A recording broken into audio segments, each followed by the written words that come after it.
माँ की कृपा हमेशा सही समय पर आती है। वनतारानकन एक पहाड़ी गांव में आरव नाम का एक लड़का रहता था।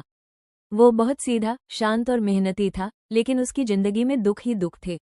उसके पिता कई सालों से बीमार थे, माँ दिन रात खेतों में काम करती थी, पर घर की हालत फिर भी सुधरती नहीं थी।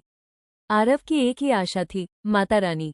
वो हर सुबह मंदिर जाता, दीप जलाता और कहता, माँ, बस इतना कर दो कि मैं अपने माता पिता का सहारा बन सकूं। लेकिन कई साल बीत गए, किस्मत जैसे उसकी कड़ी परीक्षा ले रही थी।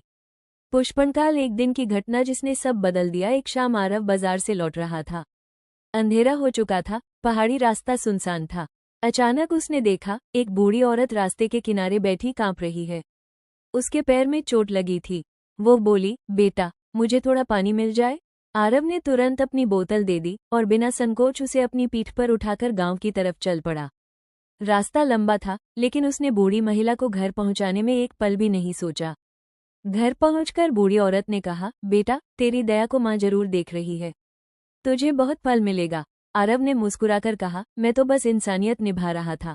उसने नहीं जाना कि वो औरत वास्तव में कोई साधारण इंसान नहीं थी।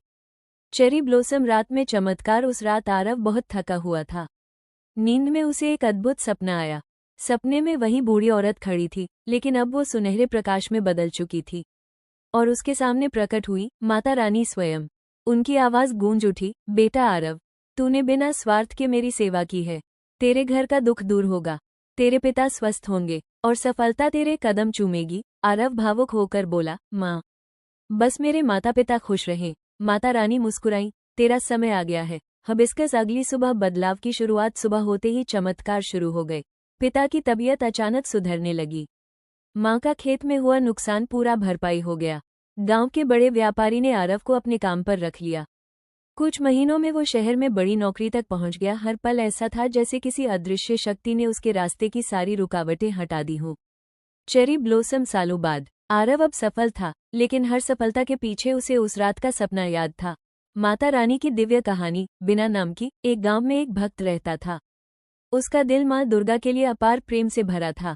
जीवन में कई कठिनाइयां थीं, घर की आर्थिक स्थिति कमजोर, रोजगार कम, ऊपर से जिम्मेदारियां बहुत। फिर भी वो हर सुबह मंदिर जाकर माता रानी के सामने दीप जलाता और कहता, माँ, बस इतना कर देना कि मैं किसी का दिल न दुखाऊं। एक दिन गांव में भीषण सूखा पड़ गया। खेत सूख गए, पानी खत्म और लोगों के चेहरे पर चिंता की रेखाएं दिखने लगी। भक्त भी परेशान था, पर उसने कभी शिकायत नहीं की। वो रोज माँ के मंदिर में जाकर शांत स्वर में कहता, माँ, मैं नहीं, मेरे गांव वालों को बचा लो। एक रात वो भक्त थककर सो गया। सपना आया कि माता रानी स्वयं उसके सामने खड़ी हैं। उनके चेहरे से दिव्य प्रकाश निकल रहा था। माता ने कहा, तुमने अपने लिए कभी कुछ नहीं मांगा, इसलिए तुम्हारी प्रार्थना खाली नहीं जाएगी। अगली सुबह आसमान में काले बादल छा गए।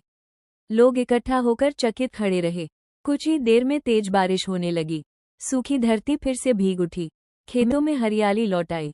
गांव वाले खुशी में नाच उठे। पर चमत्कार यहीं खत्म नहीं हुआ।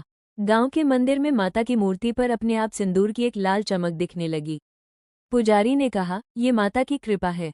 किसी भक्त की सच्ची भक्ति ने माँ को प्रसन्न किया है। सबको पता था कि वो भक्त कौन था, लेकिन वो खुद चुपचाप मंदिर के एक कोने में खड़ा मुस्कुरा रहा था। उसकी आंखों में कृतज्ञता थी, गर्व नहीं। उसने बस अपनी दोनों हथेलियां जोड़कर कहा, माँ, यही मेरा सबसे बड़ा पुरस्कार है कि मेरे गांव को आप बचा ली।